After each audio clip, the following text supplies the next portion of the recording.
ನಮಸ್ಕಾರ ಸ್ನೇಹಿತರೆ, ಓಂ ಸಾಯಿರಾಮ್.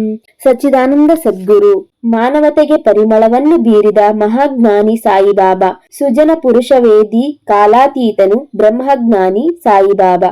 ಮಹಾಪುರುಷ ಲಕ್ಷಣದಲ್ಲಿ ಲಕ್ಷಣವುಳ್ಳವರು, ಪ್ರಜ್ಞಾನ ಭಾಸ್ಕರರು ಸಾಯಿಬಾಬಾ. ಸೇವಾನಿತರು, ಅಕಳಂಕ ಚರಿತರು, ಪರಮ ಪಾವನರು ಸಾಯಿಬಾಬಾ. ಆ ಜನ್ಮಯೋಗಿ ಬ್ರಹ್ಮಚಾರಿ, ಆರ್ತತ್ರಾಣ ಪಾರಾಯಣ ಸಾಯಿಬಾಬಾ. ಈ ಅದ್ಭುತವಾಗಿರ್ತಕ್ಕಂತಹ ವರ್ಣನೆನ ಬಾಬಾರವರನ್ನ ಅವರು ಅರ್ಥ ಮಾಡ್ಕೊಂಡಿರೋ ರೀತಿ ಇಷ್ಟು ಸಾಲುಗಳಲ್ಲಿ ಈಗ ನಾನೇನು ವರ್ಣನೆ ಮಾಡಿದ್ನಲ್ಲ, ಈ ಪದಗಳನ್ನ ಬರ್ದಿರೋರು ಭೀಮನೇನಿ ವಂಶಿ ಕಿರಣ್ ಅಂತೇಳಿ ಸ್ಪಿರಿಚುವಲ್ ಮಾಸ್ಟರ್ ಇವರೊಬ್ರು.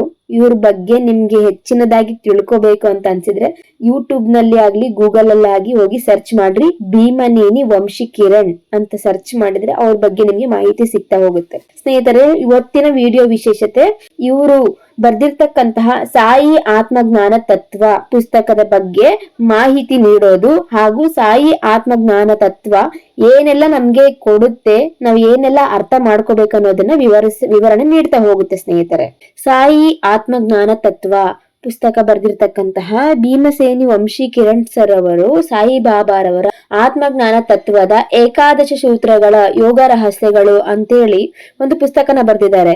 ಅವರು ಪಿರಮಿಡ್ ಮೆಡಿಟೇಷನ್ ನಲ್ಲೂ ಇದ್ದಾರೆ. ಬಾಬಾರವರ ಬಗ್ಗೆ ಅವರು ಎಷ್ಟು ಸುಂದರವಾಗಿ ಅರ್ಥ ಮಾಡಿಕೊಂಡು ಒಂದು ಅದ್ಭುತ ರೀತಿನಲ್ಲಿ ನಮ್ಮ ಆಸೆಗಳು ಆಕಾಂಕ್ಷೆಗಳು, ನಮ್ಮ ಎಷ್ಟೋ ಪ್ರಶ್ನೆಗಳಿಗೆ ಉತ್ತರಗಳನ್ನ ಈ ಶ್ರೀ ಶಿರಡಿ ಸಾಯಿ ಆತ್ಮಜ್ಞಾನ ತತ್ವ ಏಕಾದಶ ಸೂತ್ರಗಳು ಯೋಗ ರಹಸ್ಯಗಳು ಅಂತಕ್ಕಂಥ ಬುಕ್ ನಲ್ಲಿ ಅದ್ಭುತವಾಗಿ ತಗೊಂಡ್ ಬಂದಿದ್ದಾರೆ. ನಮ್ಮ ಎಲ್ಲಾ ಪ್ರಶ್ನೆಗಳಿಗೂ ಆ ಮೂಲಕ ಉತ್ತರ ಸಿಗುತ್ತೆ. ನಮ್ಮ ಆಸೆಗಳು ಕೆಲವು ಜಲ್ದಿ ಈಡೇರುತ್ತೆ, ಇನ್ ಕೆಲವು ಲೇಟ್ ಆಗಿ ಈಡೇರುತ್ತೆ. ಆಮೇಲೆ ನಾವು ಸಚ್ಚರಿತೆಯನ್ನ ಯಾವ ರೀತಿ ಪಾರಾಯಣ ಮಾಡಬೇಕು, ಯಾವ ರೀತಿ ಅರ್ಥ ಮಾಡ್ಕೋಬೇಕು, ಬಾಬಾ ಏನು ಅವರ ಜೀವಿತದಲ್ಲಿ ಸಿಂಪಲ್ ಆಗಿ ಇದ್ದಿದ್ದು ಯಾಕೆ ಆ ಒಂದು ಪಾಠದಿಂದ ನಮ್ಗೆ ಏನೆಲ್ಲ ಪಾಠಗಳನ್ನ ತಿಳಿಸಿ ಕೊಟ್ಟಿದ್ದಾರೆ, ಆ ರೀತಿ ನೀತಿಗಳಿಂದ ನಾವ್ ಏನೆಲ್ಲ ಬದಲಾವಣೆಗಳನ್ನ ಮಾಡ್ಕೋಬೇಕು, ಏನೆಲ್ಲವನ್ನ ಅಳವಡಿಸಿಕೋಬೇಕು, ಎಷ್ಟು ಅದ್ಭುತವಾಗಿ ವಿವರಿಸಿದ್ದಾರೆ ಅಂದ್ರೆ ಆ ಪುಸ್ತಕನ ಸಾಧ್ಯ ಆದ್ರೆ ನೀವು ಕೂಡ ಬೈ ಮಾಡಿ ಓದ್ರಿ. ನಿಮ್ಗೆ ಅದರಿಂದ ಒಂದು ಜ್ಞಾನ ಸಿಗುತ್ತೆ, ಅದ್ಭುತವಾದ ಜ್ಞಾನ ಸಿಗುತ್ತೆ. ಬಾಬಾನ ನೀವು ಒಂದು ರೀತಿನಲ್ಲಿ ಅರ್ಥ ಮಾಡ್ಕೊಂಡಿದ್ದೀರಾ, ಸಚ್ಚರಿತೆನಲ್ಲಿ ನೀವು ಓದಿ ಅರ್ಥ ಮಾಡ್ಕೊಂಡಿರೋದು ರೀತಿ ಒಂದಾದ್ರೆ, ಈ ಪುಸ್ತಕದಲ್ಲಿ ಆ ಸಚ್ಚರಿತಿನಲ್ಲಿ ಹೇಳಿರೋ ಮಾತುಗಳನ್ನು ಬಿಡಿ ಬಿಡಿಯಾಗಿ ವಿವರಿಸಿ ಹೇಳಿದ್ದಾರೆ. ಅಷ್ಟು ಅದ್ಭುತವಾಗಿದೆ. ಅದರ ಒಳ ಅರ್ಥನೇ ಅಂತಾನೆ ಹೇಳ್ಬಹುದು. ಆ ಸಚ್ಚರಿತಿನಲ್ಲಿ ಬರ್ತಕ್ಕಂತ ಸಂದರ್ಭಗಳನ್ನ, ಅದರಲ್ಲಿ ಇರ್ತಕ್ಕಂತ ಒಳ ಅರ್ಥವನ್ನ ಅದ್ಭುತವಾಗಿ ವಿವರಿಸಿದ್ದಾರೆ. ಮುಂದಿನ ದಿನಗಳಲ್ಲಿ ನಾನು ಒಂದೊಂದೇ ಅಧ್ಯಾಯದ ಪ್ರಕಾರ ನಾನು ನಿಮ್ಗೋಸ್ಕರ ಆ ಒಂದು ಕಾನ್ಸೆಪ್ಟ್ ನ ತರ್ತಾ ಹೋಗ್ತೀನಿ. ದಯವಿಟ್ಟು ನೀವು ಅದನ್ನ ಈ ಮುಂದೆ ಬರ್ತಕ್ಕಂತ ಎಪಿಸೋಡ್ಗಳನ್ನ ಮಿಸ್ ಮಾಡ್ಲಿಲ್ಲ ಕೇಳಿಸ್ಕೊಳ್ರಿ.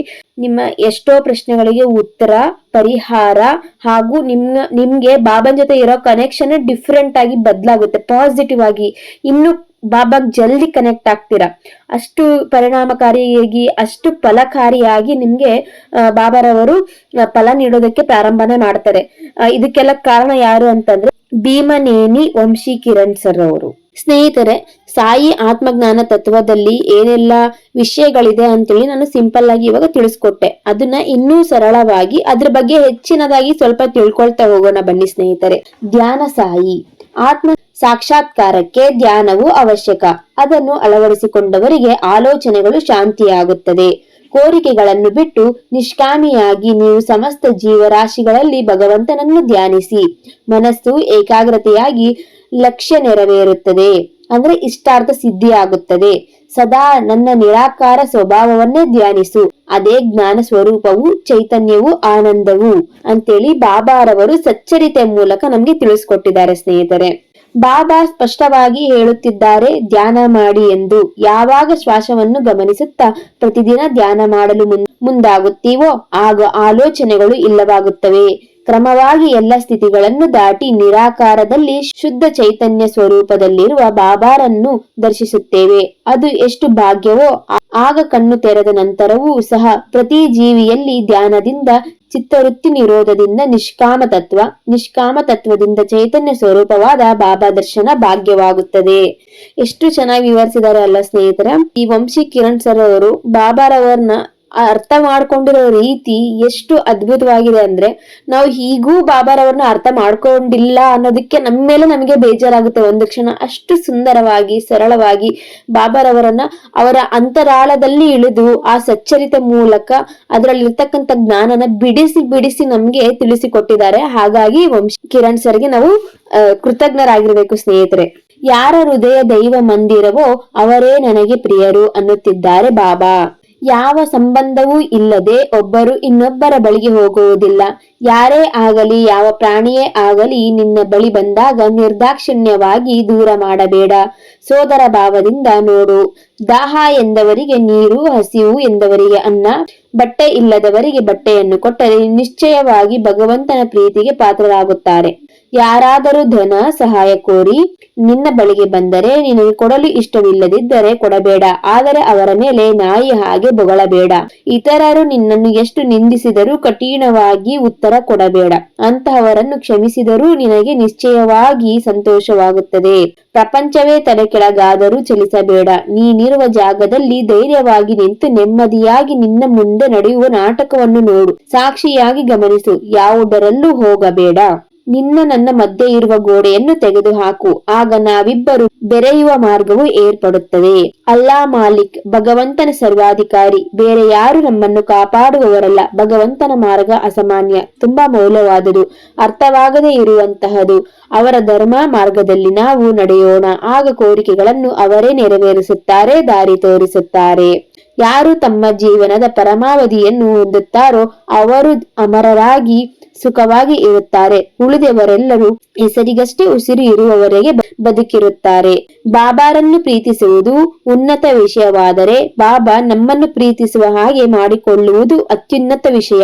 ಮಕರಂದವಿರುವ ಹೂವಿನ ಬಳಿಗೆ ಚಿಟ್ಟೆ ಬರುತ್ತದೆ. ತುಂಬಿದ ಪ್ರೇಮ ಹೃದಯವೇ ದೈವ ಮಂದಿರವಾಗಿರುತ್ತದೆ.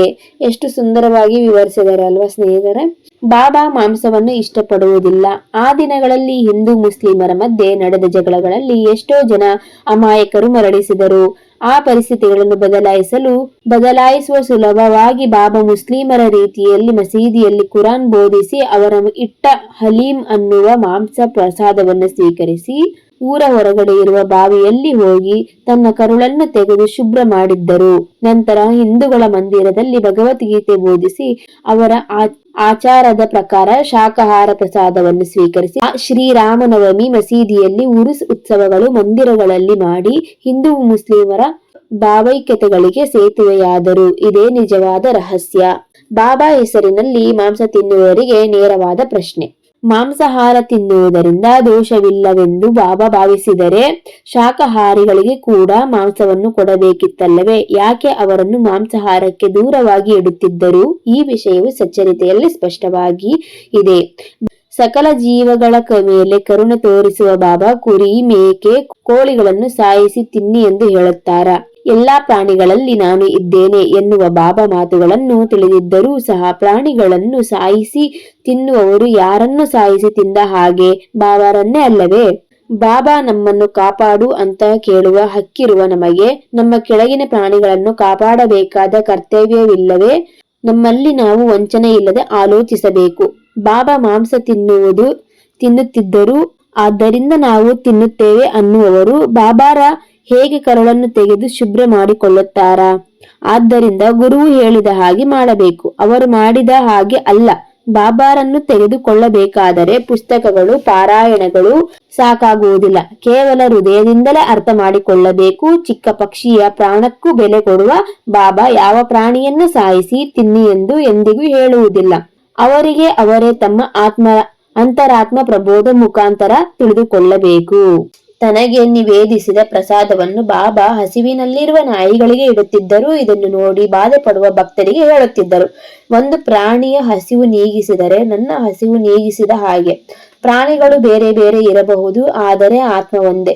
ಜಂತುಗಳಿಗೂ ಪಕ್ಷಿಗಳಿಗೂ ಸಹ ಆತ್ಮವಿದೆ. ಕೆಲವರು ಮಾತನಾಡುತ್ತಾರೆ, ಹಸಿವು ಎಂದು ಕೇಳುತ್ತಾರೆ. ಕೆಲವರು ಕೇಳುವುದಿಲ್ಲ. ಯಾರು ಹಸಿವಿನಲ್ಲಿ ಇರುವವರಿಗೆ ಊಟ ಇಡುತ್ತಾರೋ ಅವರು ನನಗೆ ಊಟ ಇಟ್ಟ ಹಾಗೆ. ಮೊದಲು ಹಸಿವಿನಲ್ಲಿ ಇರುವವರಿಗೆ ಊಟವಿಟ್ಟು ನಂತರ ನೀನು ತಿನ್ನು, ಅದೇ ನನಗೆ ನೀವು ಕೊಡುವ ನಿಜವಾದ ನಿವೇದನೆ. ಎಲ್ಲಾ ಜೀವಿಗಳಲ್ಲೂ ನಾನಿದ್ದೇನೆ, ಅನುಮಾನ ಬೇಡ. ನೀವು ಅವಶ್ಯಕತೆ ಇರುವವರಿಗೆ ಸೇವೆ ಮಾಡಿದರೆ ಈ ಬಾಬಾಗೆ ಸೇವೆ ಮಾಡಿದ ಹಾಗೆ, ಸಾಯಿಗೆ ಪೂಜೆ ಮಾಡಿದ ಹಾಗೆ. ಇದನ್ನೇ ನೀತಿಯಾಗಿ ತೆಗೆದುಕೊಳ್ಳಿ. ಈ ಮಸೀದಿಯಲ್ಲಿರುವ ನಾನು ಎಂದು ಅಸತ್ಯವನ್ನು ಹೇಳುವುದಿಲ್ಲ. ಬಾಬಾರ ಜೊತೆ ಮಾತನಾಡಬಹುದಾ? ಬಾಬಾ ಮರಣಿಸಿ ತುಂಬಾ ಕಾಲವಾಗಿದೆ. ಇಲ್ಲದ ವ್ಯಕ್ತಿಯ ಜೊತೆ ಹೇಗೆ ಮಾತನಾಡಲಾಗುತ್ತದೆ ಎಂದುಕೊಳ್ಳಬೇಡಿ. ಸಮಾಧಿಯಿಂದಲೇ ನನ್ನ ಮನುಷ್ಯ ಶರೀರ ಮಾತನಾಡುತ್ತದೆ ಎಂದು ಬಾಬಾ ಹೇಳಿದ್ದಾರೆ. ಇಲ್ಲಿ ಸಮಾಧಿ ಎಂದರೆ ಸಮಾಧಿ ಸ್ಥಿತಿ ಎಂದು ಅರ್ಥ. ಆದ್ದರಿಂದ ನಮಗೆ ಯಾವುದಾದರೂ ಶಾರೀರಿಕ, ಆರ್ಥಿಕ, ಕುಟುಂಬದ ಪರವಾದ ಸಮಸ್ಯೆಗಳು ಇದ್ದರೆ ಎಲ್ಲ ನನ್ನ ಕರ್ಮ ಎಂದು ಬಾಧೆ ಪಡುತ್ತೇವೆ. ಆದ್ದರಿಂದ ಅದರಿಂದ ಹೊರಬಂದು ಗತದಲ್ಲಿ ಹಿಂದಿನ ಜನ್ಮಗಳಲ್ಲಿ ಯಾವ ತರಹದ ದುಷ್ಕರ್ಮಗಳು ಮಾಡಿದ್ದೆವೋ ತಿಳಿದುಕೊಂಡು ಬಾಬಾ ಸಹಾಯದಿಂದ ಹೋಗಲಾಡಿಸಿಕೊಳ್ಳಬಹುದು. ಬೇಕಾಗಿರುವುದೆಲ್ಲ ಸಮಾಧಿ ಸ್ಥಿತಿಯಲ್ಲಿರುವ ಬಾಬಾ ಜೊತೆ ಅನುಸಂಧಾನವಾಗುವುದು. ಧ್ಯಾನದ ಮುಖಾಂತರ ಬಾಬಾರವರ ಜೊತೆ ಅನುಸಂಧಾನವಾಗಿ ದುಷ್ಕರ್ಮಗಳನ್ನು ಕಳೆದುಕೊಳ್ಳುವ ಪದ್ಧತಿ. ನಿದ್ರೆ ಮಾಡುವ ಮುನ್ನ ಸ್ವಲ್ಪ ಹೊತ್ತು ಧ್ಯಾನ ಮಾಡಿ. ಬೆಳಗಿನ ಜಾವ ಎಚ್ಚರಿಕೆಯಾಗಬೇಕೆಂದು ಬಾಬಾರನ್ನು ಕೇಳಿಕೊಂಡು ಮಲಗಿಕೊಳ್ಳಿ. ಬೆಳಗಿನ ಜಾವ ಯಾವುದೋ ಒಂದು ಸಮಯದಲ್ಲಿ ಖಚಿತವಾಗಿ ಎಚ್ಚರಗೊಳಿಸುತ್ತಾರೆ.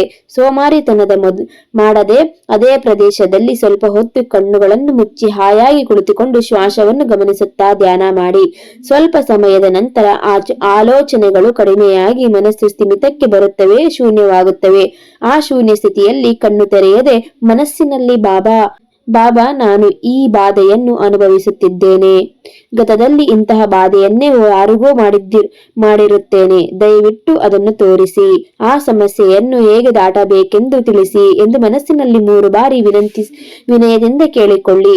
ನಂತರ ಸ್ವಲ್ಪ ಹೊತ್ತು ಶ್ವಾಸದ ಉಸಿರಿನ ಮೇಲೆ ಏಕಾಗ್ರತೆ ಇತ್ತು ಕಣ್ಣು ತೆರೆಯದೆ ಧ್ಯಾನ ಮಾಡಿ ಮಲಗಿಕೊಳ್ಳಿ. ಹೀಗೆ ಮಾಡೋದ್ರಿಂದ ನಿಮಗೆ ಯಾವುದಾದ್ರೂ ರೀತಿ ನಿಮ್ಮ ಪ್ರಶ್ನೆಗಳಿಗೆ ಉತ್ತರ ಸಿಗುತ್ತೆ ಸ್ನೇಹಿತರೆ. ಇವು 100% ವರ್ಕ್ ಆಗುತ್ತೆ ಕೂಡ ಸ್ನೇಹಿತರೆ. ಇಲ್ಲಿ ಹೇಳಿರ್ತಕ್ಕಂತಹ ಬಾಬಾರವರ ಜೊತೆ ನೀವು ಹೀಗೆ ಧ್ಯಾನ ಮಾಡೋದ್ರಿಂದ ನಿಮ್ಮ ಎಲ್ಲಾ ಪ್ರಶ್ನೆಗಳಿಗೂ ಸಮಸ್ಯೆಗಳಿಗೂ ಉತ್ತರ ಖಂಡಿತವಾಗೂ ಸಿಗುತ್ತೆ. 100% ಇದು ವರ್ಕ್ ಆಗುತ್ತೆ ಕೂಡ. ಈ ವಿಡಿಯೋ ಕೆಳಗಡೆ ಡಿಸ್ಕ್ರಿಪ್ಷನ್ ಅಲ್ಲಿ ವಾಟ್ಸ್ಆಪ್ ಗ್ರೂಪ್ ಲಿಂಕ್ ಹಾಕಿರ್ತೀನಿ. ಜಾಯ್ನ್ ಆಗಿ ನೀವು ನನಗೆ ಪರ್ಸನಲ್ ಆಗಿ ಮೆಸೇಜ್ ಮಾಡ್ರಿ. ಮೆಡಿಟೇಷನ್ ಗ್ರೂಪಿಗೆ ಜಾಯ್ನ್ ಆಗ್ಬೇಕು ಅಂತ ನಾನು ನಿಮ್ಗೆ ಲಿಂಕ್ ನ ಕಳಿಸ್ಕೊಡ್ತೀನಿ, ಜಾಯ್ನ್ ಆಗ್ರಿ. ಇನ್ನೊಂದು ಮುಖ್ಯವಾಗಿ ವಿಶೇಷ ಸೂಚನೆ ಏನು ಅಂತಂದ್ರೆ, ನನ್ನ ವಾಟ್ಸ್ಆಪ್ ಗ್ರೂಪ್ ನಲ್ಲಿ ಮಂತ್ಲಿ ನಾನು ಫ್ರೀ ಟ್ಯಾರೋಟ್ ಸೆಷನ್ ಕಂಡಕ್ಟ್ ಮಾಡ್ತಿದ್ದೀನಿ. ಆ ಟ್ಯಾರೋಟ್ ಸೆಷನ್ ನಲ್ಲಿ ಏನಿರುತ್ತೆ ಅಂತಂದ್ರೆ ಎಸ್ ಅಥವಾ ನೋ ಅಂತೇಳಿ ನಿಮ್ಮ ಪ್ರಶ್ನೆಗಳು ಉತ್ತರ ಸಿಗುತ್ತೆ. ಹಾಗೂ ಎಷ್ಟು ದಿನಗಳಲ್ಲಿ ನಿಮ್ಮ ಕೆಲಸ ಕಾರ್ಯಗಳಾಗುತ್ತೆ ಅಂತೇಳಿ ತಿಳಿಸ್ಕೊಡ್ತಾ ಇದ್ದೀನಿ. ಇಂಟ್ರೆಸ್ಟ್ ಇದ್ದವರು ಜಾಯ್ನ್ ಆಗ್ರಿ. ಅದು 15 ದಿನಗಳಿಗೊಮ್ಮೆ ಫ್ರೀ ಆಗಿ ಇರುತ್ತೆ ಅಷ್ಟೇನೆ. ಅದರ ಜೊತೆಗೆ ಇನ್ನ ಉಳಿದ 15 ದಿನ ಗುರುವಾರ ಈ ತರ ನಡೀತಾ ಹೋಗ್ತಾ ಇದೆ. ಬಾಬಾರವರ ಕೃಪೆಯಿಂದ ತುಂಬಾ ಚೆನ್ನಾಗಿ ಈ ಸೆಷನ್ಸ್ ಗಳು ನಡೀತಾ ಇದ್ದಾವೆ ಸ್ನೇಹಿತರೆ. ಇನ್ನೊಂದು ಸೂಚನೆ ಏನು ಅಂತ ಅಂದ್ರೆ, ಸಾಯಿ ಪ್ರಶ್ನಾವಳಿ ಅಂತೇಳಿ ನೀವು ನೋಡಿದಿರಲ್ಲ ಬುಕ್ ನ, ಅಲ್ಲಿ 1 ರಿಂದ 1000 ಒಳಗಡೆ ನಂಬರ್ ಇರುತ್ತೆ. ಅದ್ರೊಳಗೂ ನೀವು ಉತ್ತರ ಪಡಿಬೇಕು ಅನ್ನೋ ಆಸಕ್ತಿ ಇರುತ್ತೆ ಅಂತವ್ರು ಕೂಡ ನೀವು ಕೆಳಗಡೆ ಡಿಸ್ಕ್ರಿಪ್ಷನ್ ಅಲ್ಲಿ ಹಾಕಿರೋ ಲಿಂಕ್ ಥ್ರೂ ನೀವು ವಾಟ್ಸ್ಆಪ್ ಗ್ರೂಪ್ಗೆ ಜಾಯ್ನ್ ಆದ್ರೆ ಒಂದು ಗುರುವಾರ ಟ್ಯಾರೋಟ್ ಸೆಷನ್ ಇರುತ್ತೆ, ಒಂದು ಗುರುವಾರ ಈ ಪ್ರಶ್ನಾವಳಿಗೆ ಉತ್ತರ ಸಿಗುತ್ತೆ. ನಿಮಗೆ ಗುರುವಾರನೇ ಆಗಿರುತ್ತೆ ಸ್ನೇಹಿತರೆ. ನೀವು ಇಂಟ್ರೆಸ್ಟ್ ಇದ್ದವರು ಜಾಯ್ನ್ ಆಗ್ರಿ. ಆ ಮೂಲಕ ನಿಮ್ ಪ್ರಶ್ನೆಗೆ ಉತ್ತರನ ಪಡಿಬಹುದು ಸ್ನೇಹಿತರೆ. ವಂಶಿ ಕಿರಣ್ ಸರ್ ಹೇಳಿರೋದು ತುಂಬಾನೇ ಅದ್ಭುತವಾಗಿ ವಿವರಿಸಿದ್ದಾರೆ. ಬಾಬಾ ಇಂಟೆನ್ಷನ್ ಏನಿದೆ ಅನ್ನೋದನ್ನ ನಮಗೆ ತಿಳಿಸ್ಕೊಟ್ಟಿದ್ದಾರೆ. ನಾನ್ ವೆಜ್ ತಿನ್ನೋದು ಒಳ್ಳೇದಾ ಅಥವಾ ಕೆಟ್ಟದ್ದಾ ಅನ್ನೋದನ್ನ ತುಂಬಾ ಕ್ವಶನ್ಸ್ ನಮ್ಗೆನೆ ಕೇಳಿದ್ದಾರೆ. ಅದಕ್ಕೆ ಉತ್ತರ ನಮ್ ಒಳಗಡೆ ಇದೆ. ನಾವು ಅದನ್ನ ಕಂಡುಕೊಂಡು ಡಿಸೈಡ್ ಮಾಡ್ಬೇಕಾಗಿರೋದು ಯಾರು? ನಾವು. ಇಲ್ಲಿ ಯಾವುದನ್ನೇ ತರ್ಕ ಮಾಡೋದಕ್ಕೆ ಈ ಪ್ರಶ್ನೆಗಳನ್ನ ಇಲ್ಲಿ ಕೇಳಿಲ್ಲ. ಬಾಬಾರವರನ್ನ ಅರ್ಥ ಮಾಡ್ಕೊಂಡಿರೋ ಒಂದು ರೀತಿ ಆ ಪುಸ್ತಕದಲ್ಲಿ ಏನಿದೆಯೋ ಅದನ್ನ ನಾನಿಲ್ಲಿ ವಿವರಿಸಿದ್ದೀನಿ. ನಿಮಗೆ ಈ ವಿಡಿಯೋ ಇಂದ ಏನಾದ್ರೂ ಒಂದ್ ಒಳ್ಳೆ ಮಾಹಿತಿ ಸಿಕ್ಕಿದೆ ಅಂತ ಅಂದ್ರೆ ದಯವಿಟ್ಟು ಲೈಕ್ ಮಾಡಿ, ಶೇರ್ ಮಾಡಿ, ಕಮೆಂಟ್ ಮಾಡಿ. ನಿಮಗೆ ಈ ವಿಡಿಯೋದಲ್ಲಿ ನಾನು ಏನಾದ್ರೂ ಮೆಸೇಜ್ ನ ತಪ್ಪಾಗಿ ಕೊಟ್ಟಿದ್ದೀನಿ ಅಂತಂದ್ರೆ ದಯವಿಟ್ಟು ಕ್ಷಮಿಸಿ. ಓಂ ಸಾಯಿರಾಮ್. ಇದಾಗಿತ್ತು ಸ್ನೇಹಿತರೆ ಇವತ್ತಿನ ವಿಡಿಯೋ ವಿಶೇಷತೆ. ಮತ್ತೆ ಮುಂದಿನ ವಿಡಿಯೋದಲ್ಲಿ ಸಿಗೋಣ. ಅಲ್ಲಿಯವರೆಗೆ ಓಂ ಸಾಯಿರಾಮ್.